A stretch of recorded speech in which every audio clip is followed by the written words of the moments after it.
Hi guys, Joseph here. Today we're doing another Joseph car video, and today we're doing another video on my 2002 Volvo V70, and today we're going to be replacing the brake pedal precision sensor. And the reason that this pedal precision sensor needs replacing is because the cruise control doesn't work. We've been having issues with the cruise for a bit of a while. I was on a long trip, and suddenly the cruise stopped working. I had it set to about 70 miles an hour, and out of nowhere the car started slowing down. Looked down at the dashboard, the cruise had disappeared off the dashboard. Went to press the cruise to turn it back on, and it wouldn't turn on. I didn't know what it was at first, because at first there was no fault code tripped, but after a while a code tripped for the brake control module, which was the brake pedal precision. I can't remember the exact code though.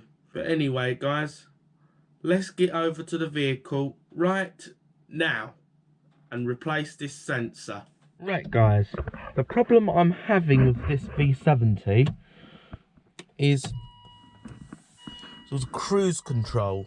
It appears on the dash at first, but when driving I press cruise, set it. I haven't got my wheels dead straight. I'm sorry about that. Obviously, I'll press the cruise, set it, and after 30 seconds, the cruise turns itself back off again. It still shows on the dash, but when I come to a set of traffic lights, this literal word cruise disappears. And when I press the button here, that doesn't come back up. So at this point, some said it can cause an engine system service required message. I haven't got that. But if you hold read and double tap your rear fog lights, obviously it gives you the diagnostic menu there. It also shows I do have a stored fault code in this car. It's BCM-0147 set. So it means there is a code, and I have confirmed that with Vida to be the brake pedal precision sensor. SRS already. Nothing really wrong with me. I've probably got an engine one as well. That's the keeps coming out as catalyst efficiency below threshold. Never been able to solve that. Seems coming back. Audio module set. Well, that's just because I've got an aux player in there. That's what the auxiliary USB interface. Central electronic module. That's checking. It's always been checking in this car. Driver's information module ready. Driver's door module. If that comes up as internal fault, but it still works, still functions.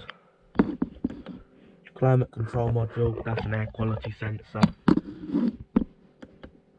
Passenger door module, that comes up the signal too high on that one. I have read all these codes already.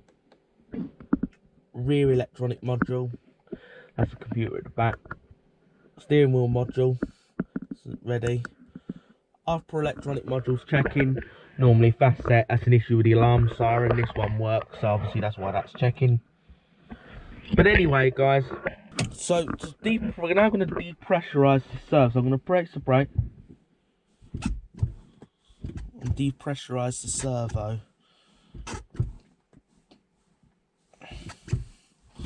I think I've got all the air out the servo. Now I'm going to pop the hood and pop it down there. If yours is a left-hand drive, obviously yours will be on the driver's side over that side. If yours is a left-hand drive. But now let's get over under the bonnet. Right guys, first in the centre you lift the hood, obviously that catch there. Now the pedal precision set, it's depending on whether your car's a left-hand or right-hand drive. Mine's right-hand drive, so my servo's there. If yours is left-hand, yours over there. So if your car's a left-hand drive, you might want to consider removing that top brace. There's just two 14mm bolts either side, and there's I think there's a 15mm socket and a 17mm spanner, might be 18. But anyway, for my right-hand drive, I don't really think I need to take that out. So first, all you need to do is lift the electrical connector off. Just to make my life a little easier, I'm going to disconnect this one as well.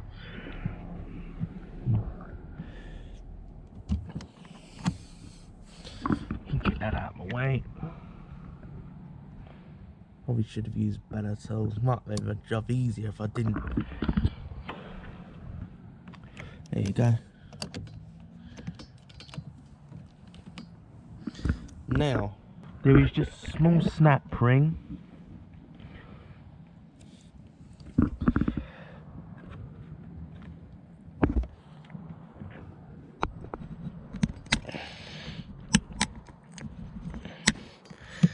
Yeah, I'm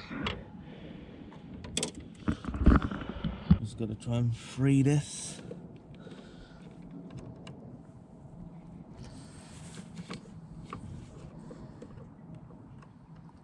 Yes, all I'm trying to do is lift the snap ring up. It might be a bit stuck at first.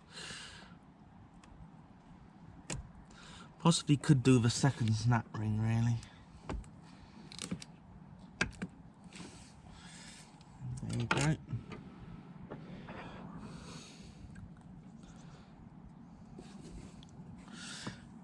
Possibly need to pull it at the bottom as well.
There you go.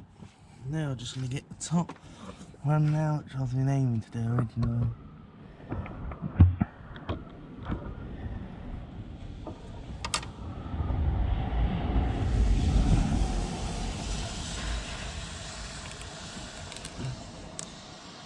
Then just the sensor should be able to pull straight out.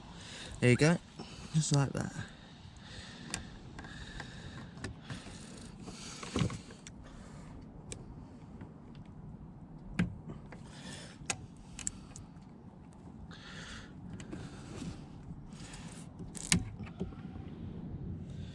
There you go.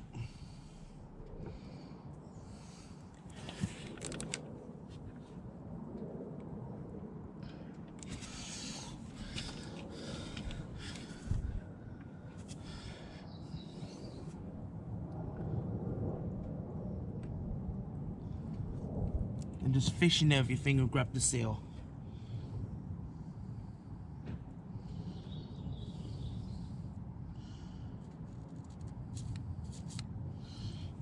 Right, what's wrong with it? But let's go and grab my other sensor.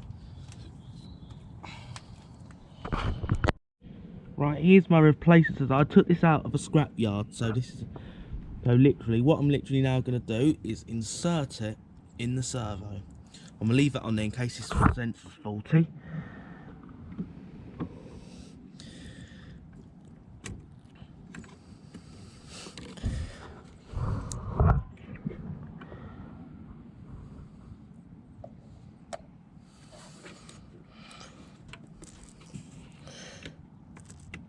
Get that out of my way a little bit. That's that snap ring.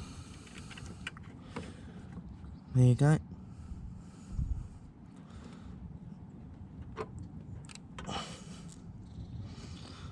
you go, I think that's inserted.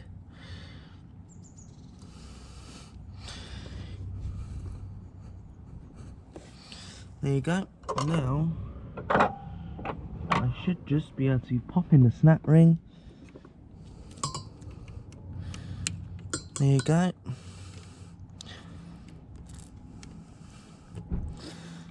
Push it in at the bottom. There you go, all locked. Should be all secure. There you go, all secured in. Now we're just going to push in the electrical connector again.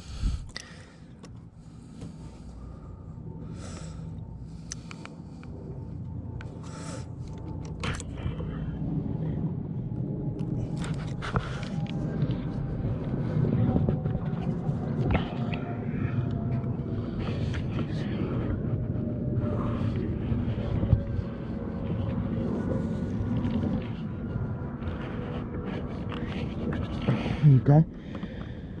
Push it in till it clicks. Then push that in there. There you go. Sensor simply swapped. Now,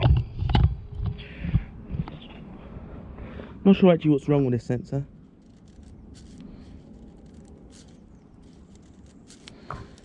Hearing noise there, don't sound right. Who knows? I'll do some tests on this sensor. Maybe I had a dodgy connection, I don't know. I'll do a test. Right guys, we're going to end off this video, and after replacing the brake pedal precision sensor, for actual fact guys, it's actually been a couple of months since doing this sensor, and I've had no trouble with the cruise control since replacing the sensor. Been on quite a few long trips and the cruise hasn't cut out. Yes, but just the last drive before replacing the sensor, I was setting the cruise and it was cutting off a few seconds after it was set, so it got quite bad. But this new sensor's been really good. Been running it around for a while. And in actual fact, this brake pedal precision sensor actually came out of an XC90. I was at the scrapyard, I took it out, I think it was a 2005 Volvo XC90. Took the sensor from that and fitted it to this V70. They're all the same on the XC90s and all that anyway, so sensors pretty much the same. So it doesn't matter that it come out of an XC90, it doesn't matter if it's petrol or diesel, sensors are pretty much the same. It's been working okay so far in this car. So I hope you found this video helpful, and if you did, please give this video a thumbs up, as that helps YouTube recommend my content. Subscribe to the channel so you don't miss any content like this, and share this video with your family and your friends, and have a nice day.